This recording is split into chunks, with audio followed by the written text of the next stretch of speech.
देखें, ये तो जो बना रहे हैं वही आपको बता सकते हैं कि क्या ख्याल है उनका। बहरहाल मैं तो इतना ही कहूंगा कि ये इलेक्शन में बाहर निकलने के काबिल नहीं है।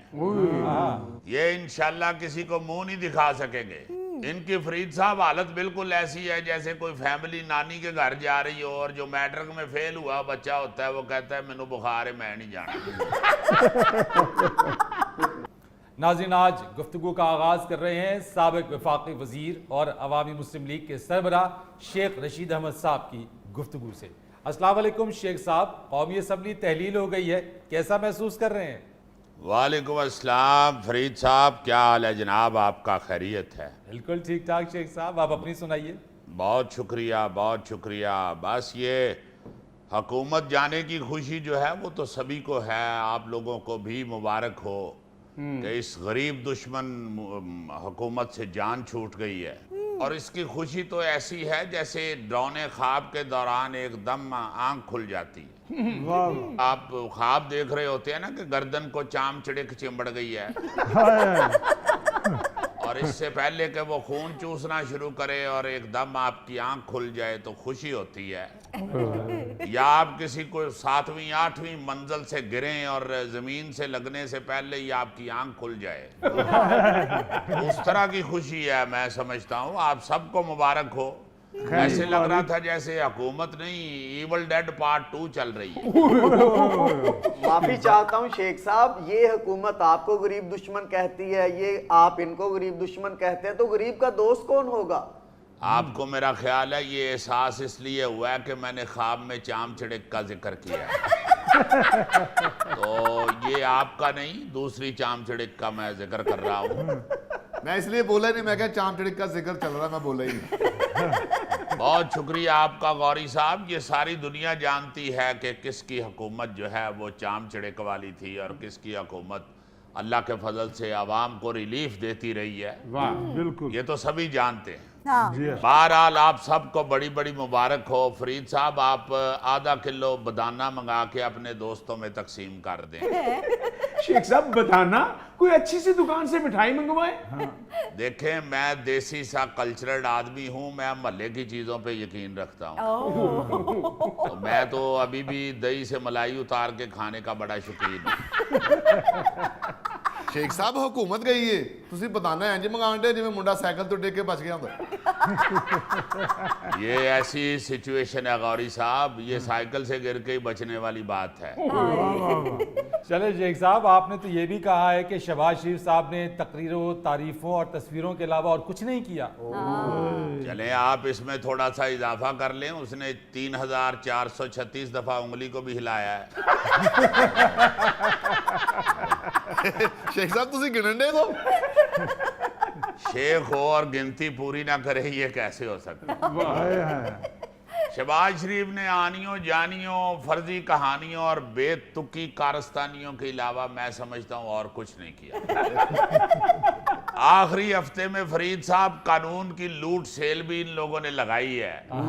By one get one free के तहत इन्होंने वो कानून भी पास किए हैं जो अभी इन्होंने सोचे भी नहीं थे। तो शेख साहब, कौमी असम्बली का तो काम ही कानून पास करना है, इसमें लूट सेल वाली कौन सी बात है? तो जी कानून पास करना ही है। मैं कब कह रहा हूँ कौमी असम्बली जो है वो पानी वाली टैंकियां बेचती है।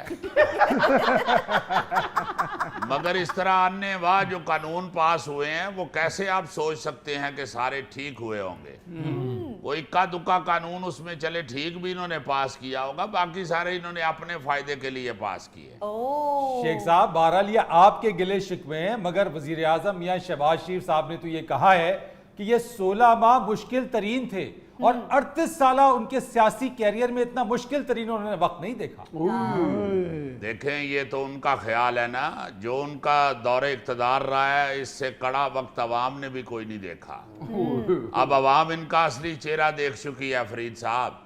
जब बड़ा भाई छोटे पे यकीन नहीं कर रहा तो आवाम इन पे कैसे यकीन कर ले? आप ये देखें, ये को बंडी की चीज नहीं है जो शहबाज शरीफ साहब ये कह देंगे मेरे बड़े भरा आधा हिस्सा भी दियो। इसलिए अब सियासत की वजीर आजम वाली हट्टी पे छोटे भाई को बैठने की अब आदत हो गई है। अब आप देखें आगे क्या होता है। शेख साहब रहने दें, आप तो नून से शीन ऐन से गैन निकालते रहे, निकला कुछ भी नहीं, यानी इसी के मजदाक के खोदा पहाड़ निकला चूहा। देखें फरीद साहब, मैं दूरंदेश आदमी हूँ, मैं जो बात करता हूँ वो अगले जमानों की होती है। आपने वो फिल्म तो देखी होगी बैक टू द फ्यूचर, उसमें जो सफेद बालों वाला बाबा था वो मैं हूं जनाब। अगर निगरान वजीर आजम से इसहाक डार का नाम आउट हो गया है तो समझ लें कि नवाज शरीफ नॉक आउट हो गए हैं, बल्कि मैं तो कहूंगा गेट आउट हो गए हैं। जाने दे शेख साहब, ये आप माजी की बातें कर रहे हैं, अब तो मियां साहब की वतन वापसी की बातें हो रही हैं। फरीद साहब, वो जहाज अभी फैक्ट्री में बनना ही नहीं शुरू हुआ जिसमें बैठ के मियां नवाज शरीफ ने आना है। अभी ये दूर की बातें हैं, अभी वो माहौल देख रहे हैं, अभी वक्त देख रहे हैं। वो इतने भी भोले नहीं हैं कि इतनी जल्दी आ जाएं। भाई शेख साहब वो जहाज नहीं बना तो मियां साहब बाई रोड नहीं आ सकते? बाई रोड वो लंदर बैठे हुए हैं, ये चकचू मरे बैठे हुए हैं। अच्छा चलें शेख साहब, उनकी बातें जाने दें, आप अपने बारे में बताएं, आपकी सियासत कहां खड़ी है? मौत के खूह के फट्टे पर। मेरा मतलब है कि अच्छी जगह पे खड़ी है सर। ये तुम आखिरी दो लफ्ज ना कहते तो मैंने टीवी से निकल के तुम्हें फ्लाइंग किक मारनी थी। मेरा नाम शेख रशीद है, मैं अल्लाह के फजल से कभी हथियार नहीं फेंकता। बिल्कुल बिल्कुल, ना हथियार फेंकते हैं ना सगार फेंकते हैं। हथियार हो या सगार हो गोगा जी, ये फेंकने वाली चीजें नहीं होती। आप अपने करीब से ही कोई टोटा उठा के पी लें। शेख साहब गोगा जी ਦਾ weight ਜ਼ਿਆਦਾ, ਟੋਟਾ ਚੁੱਕਣ ਲੱਗਿਆ ਇਹਨਾਂ ਦੀ ਉਲਟਬਾਜ਼ੀ ਲੱਗ ਜਾਂਦੀ ਹੈ। और टोटे चुप करके बहु। गोगे की उल्टबाजी लगे तो लगता लैंड स्लाइडिंग हो रही है। बहरहाल फरीद साहब, ये याद रखें कि शेख रशीद कभी प्रेस कॉन्फ्रेंस नहीं करेगा। अगर करेगा तो समझ लीजिएगा शेख रशीद का जमीर मर गया। जाने दे शेख साहब, मजबूरी में करनी पड़ जाती है प्रेस कॉन्फ्रेंस। तो फिर समझ लीजिएगा कि शेख रशीद का जमीर मर गया। फरीद साहब, तारीख गवाह है कि मैं अपनी बात पे अल्लाह के फजल से खड़ा रहता हूँ। मैं वो स्टूडेंट नहीं हूँ जो स्कूल में छुट्टी लेने के लिए हर हफ्ते कह देता है मेरी नानी मर गई है। और मैट्रिक पास होने तक वो 320 दफा अपनी नानी मारता है। जाने दे शेख साहब, इतनी बड़ी बड़ी बातें ना करें। कहाँ आप कहा करते थे कि जेल मेरा ससुराल है, और जब बात आपके ऊपर केसेस की आई तो फिर अब आप छुपते फिर रहे हैं। देखें, आप पढ़े लिखे आदमी हैं फरीद साहब, आप लफाजी पे गौर किया करें। मैंने लफ्ज इस्तेमाल किया है ससुराल का। ससुराल के साथ ताल्लुकात खराब हों तो ससुराल वाले फिर कोई अच्छा सलूक नहीं करते। इसलिए मैं समझता हूं कि अगर उन्होंने मेन हीरो नहीं बख्शा तो साइड हीरो का क्या हाल करेंगे। शेख साहब, आप तो अपने आप को मेन हीरो समझते हैं और आप खुद को साइड हीरो पे चले गए। और बेटा, जो हालात हैं साइड पे होना ही ठीक है। शेख साहब साइड पर हो गए हैं, इलेक्शन कैसे जीतेंगे? वो तो सर पे हैं। देखें, पहली बात तो ये है इलेक्शन सर पे नहीं है, लक पे हैं। और दूसरी बात ये है फरीद साहब, ये इन लोगों को महसूस हो रहा है कि हम में तहादी इस वक्त कोई 1 दर्जन के करीब जमातें मिले हुए हैं और हम इलेक्शन जीत जाएंगे। इन इत्तेहादी जमातों में इत्तेहाद के अलावा सब कुछ है। वो जिस तरह बाजार से कीमे वाली टिक्की खाए ना, तो उसमें कीमे के अलावा सब कुछ होता है। इसी तरह फरीद साहब, ये इत्तेहादी पार्टियों में इत्तेहाद के अलावा सब कुछ है। ये आपने देखा नहीं, पेशावर के ज़िमनी इलेक्शन में मौलाना फजलुर रहमान को 440 वोल्ट का झटका लगा है। ये तो वो बारिश आदमी है, वरना इस वक्त बैठ के गा रहे होते, जोर का झटका हाय जोरों से लगा। मौलाना अपने समधी को गवर्नर तो लगवा सकते हैं, इलेक्शन नहीं जितवा सकते। मौलाना की सियासत तो फरीद साहब वो कटी हुई पतंग की तरह है, जिस तरफ की हवा है उधर कोई चली जा रही है।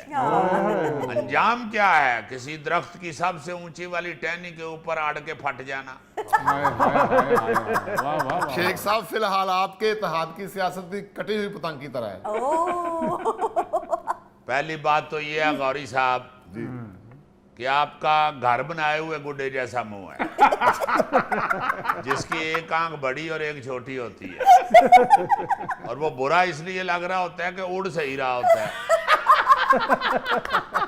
दूसरी बात ये है कि ये ज़हन में रखें, शेख रशीद गली मोहल्ले का रहने वाला बंदा है, डोर जिसके मर्जी हाथ में हो गाटी डालनी जानता है।